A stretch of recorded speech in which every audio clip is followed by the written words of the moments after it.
So in this video, we are going to learn about Supplier Schedule Request Closeshort. So what do you mean by Supplier Schedule Request Closeshort? It refers to the action of formally closing the remaining unfulfilled quantity in a supplier schedule when the buyer decides not to receive the balance quantity. A closeshort means accepting the supplied quantity as final and cancelling the pending balance in SSR. For example, a scheduled quantity might be of 1000 and received quantity of 850 and balance quantity of 150. In this, if the closeshort has been applied, the remaining 150 quantity has been cancelled and the SSR is closed off. So this term to be as your supplier schedule request closeshort. So in order to do that, let's move on to our login page. And so this is a login page. Here enter your username and password. Now click on login. Now click on purchase. So in order to do your SSR closeshort, at transaction you have your SSR closeshort, click over it. So this is screen of it. Now click on this add icon.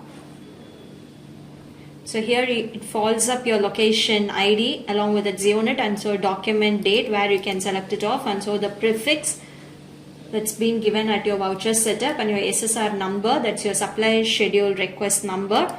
So click over it.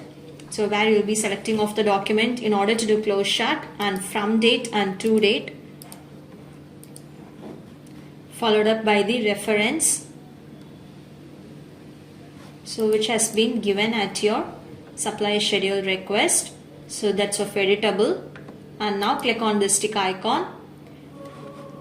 So there is a corresponding document which has been loaded up over here.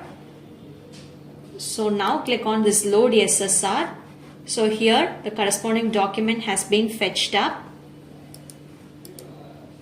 So where you will be giving off your corresponding process quantity. So here I am giving it as 30, which you are going to do as a closeshort. So this is a requested quantity of 50 and so current process quantity where I have given it as 30. And now click on this tick icon in order of selection. And now click on post. And so in order to approve the document, let's click on OK. So the document will be getting forwarded for approval. So the corresponding document has been forwarded now. After the approval, let's filter the document in order to look at the status. So if you look at the status, it's been changed from draft to approved, which means of closeshorted. So now let's move on to your supplier schedule request and look over there. If you look at your supplier schedule request screen, your closeshort quantity has been updated. That's your firm CS quantity that's been of 30. So this is how you will be doing up your supplier schedule request closeshort. Thank you for watching.